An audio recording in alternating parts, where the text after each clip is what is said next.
ଗୋଶାଳା ଭୂମିପୂଜନ ଉତ୍ସବ ଅନୁଷ୍ଠିତ।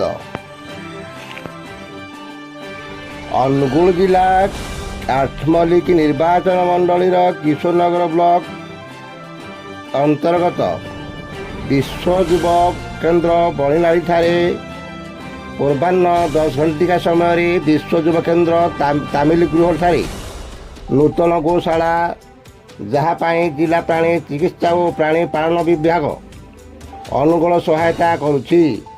ଏହାର ଭୂମିପୂଜନ ଅବସରରେ ଏକ କର୍ମଶାଳା ଅନୁଷ୍ଠିତ ହୋଇଥିଲା। ଉକ୍ତ କର୍ମଶାଳାରେ ହଣ୍ଡପା, ଲୁହାମୁଣ୍ଡା, ନୁନୁକାପସି, ଜାମୁନାଳି ଗାଁ ବଇନ୍ଦା ପଞ୍ଚାୟତର ସରପଞ୍ଚ, ସମିତି ସଭ୍ୟ, MBK, CRP, ପ୍ରାଣୀମିତ୍ର, ମହିଳା ସଂଘର ସଭାନେତ୍ରୀ ଓ ସମ୍ପାଦିକା, ଭଦ୍ରବ୍ୟକ୍ତି ତଥା ମିଡ଼ିଆ ବନ୍ଧୁମାନେ ଉପସ୍ଥିତ ଥିଲେ।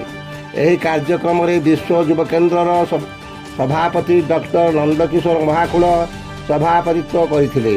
ଏହି କାର୍ଯ୍ୟକ୍ରମରେ ଜିଲ୍ଲା ମୁଖ୍ୟ ପ୍ରାଣୀ ଚିକିତ୍ସାଧିକାରୀ ଡକ୍ଟର ନିରୋଧ ଦାସ, ଜିଲ୍ଲା ଉପପ୍ରାଣୀ ଚିକିତ୍ସାଧିକାରୀ ପ୍ରତାପ କୁମାର ପଟ୍ଟନାୟକ, ଉପଖଣ୍ଡ ପ୍ରାଣୀ ଚିକିତ୍ସାଧିକାରୀ ଆଂଶୁମରିକ ଡକ୍ଟର ନୀଳାଞ୍ଚଳ ସେନାପତି, ଜିଲ୍ଲା ପରିଷଦ ସଭ୍ୟା ବିଷ୍ଣୁପ୍ରିୟା ପ୍ରଧାନ, ଗୋଷ୍ଠୀ ପ୍ରାଣୀ ଚିକିତ୍ସା ଅଧିକାରୀ କିଶୋରନଗର କମଳଲୋଚନ ଦାସ, ଡକ୍ଟର ମନୋରଞ୍ଜନ ରାଉତ, ଅବସରପ୍ରାପ୍ତ ଉପଖଣ୍ଡ ପ୍ରାଣୀ ଚିକିତ୍ସା ଅଧିକାରୀ ମଧୁସ୍ମିତାରାଣୀ ସାହୁ, ପ୍ରାଣୀ ଚିକିତ୍ସା ଅଧିକାରୀ ହଣ୍ଡପା କୁମୁଦ ସାହୁ, ସରପଞ୍ଚ ଲୁହାମୁଣ୍ଡା ପ୍ରମୁଖ ଉପସ୍ଥିତ ଥିଲେ।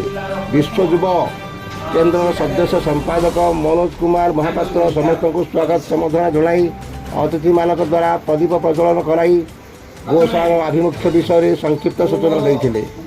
ଡକ୍ଟର ନିରୋଧ ଦାସ ଏହିପରି ଗୋଶାଳାଟିଏ ପାଇଁ ଶ୍ରୀଯୁକ୍ତ ମନୋଜ ମହାପାତ୍ରକୁ ସାଧୁବାଦ ଜଣାଇଥିଲେ ଏବଂ ଏହି ଅଞ୍ଚଳରେ ଏହିପରି ଏକ ଗୋଶାଳାର ଆବଶ୍ୟକତା ତଥା ଏହାର ପରିଚାଳନା ପାଇଁ ସରକାରଙ୍କ ନିର୍ଦ୍ଦେଶାବଳୀ ପାଳନ କରିବା କହିଥିଲେ। ଡକ୍ଟର ନୀଳାଞ୍ଚଳ ସେନାପତି ଗ୍ରାମୀଣ ସ୍ତରରେ କାମ କରୁଥିବା ସମସ୍ତ କାର୍ଯ୍ୟକର୍ତ୍ତାଙ୍କ ସହଯୋଗ ତଥା ଜିଲ୍ଲା ସ୍ତରରୁ ସମସ୍ତ ସହାୟତା ପାଇଁ ଆଶ୍ୱାସନା ଦେଇଥିଲେ। ଡକ୍ଟର କମଳଲୋଚନ ଦାସ ବିଭାଗର ସହାୟତା ବିଷୟରେ କହିଥିଲେ। ତାପରେ ଡକ୍ଟର ପଟ୍ଟନାୟକ ଏକ ଗୋଶାଳା ପ୍ରତିଷ୍ଠାର ଲକ୍ଷ୍ୟ ଉଦ୍ଦେଶ୍ୟ ଓଡ଼ିଶା ସରକାରଙ୍କ ପଶୁଧନ ସୁରକ୍ଷା ଅଭିବୃଦ୍ଧି ଉପରେ ଆଭିମୁଖ୍ୟ ଓ ଏହାର ବିଭିନ୍ନ ଦିଗ ଗୁଡ଼ିକ ବିଷୟରେ ବିସ୍ତୃତ ଭାବରେ ବୁଝାଇ ଅନିମଲ ହେଲ୍ପଲାଇନ୍ ନମ୍ବର 1962କୁ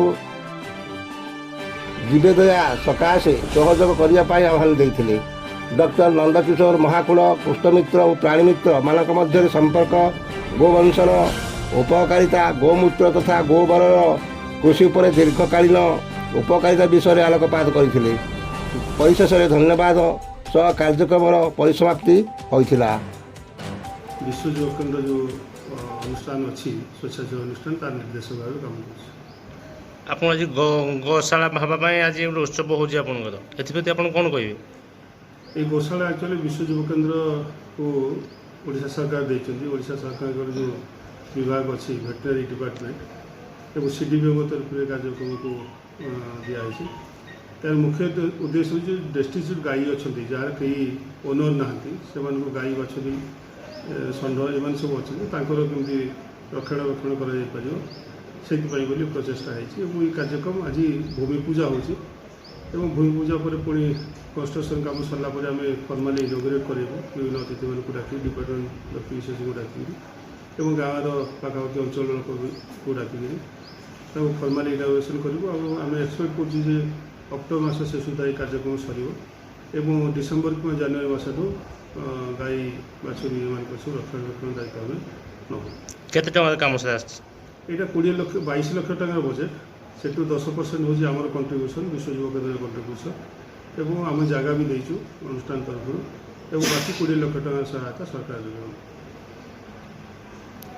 अनुगुल जिले में जदि रेजिस्टर्ड गोशाला कहले आम गोटे गोशाला अच्छी जोटा कि पंचमहला पाखे रंतिलई पाखे जोटा कि श्री गोपाल गोशाला से गोटे हूँ रेजिस्टर्ड गोशाला तार कैपेसिटी हूँ 400 किंतु 400 ऊर्ध्व हेल्ले से रखिपारे बर्तमान कैपेसिटी पूरण हो जाए।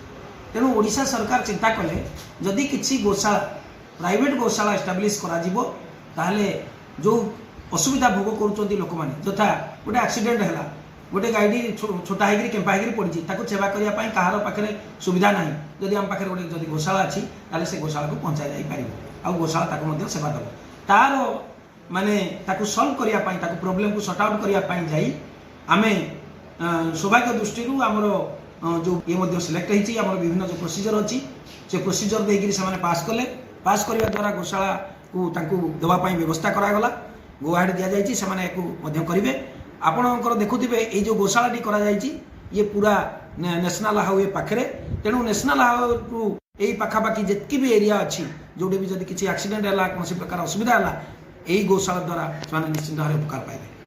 अनुगुल करुणाकर नायकों रिपोर्ट 8 मल्लिक समाचार।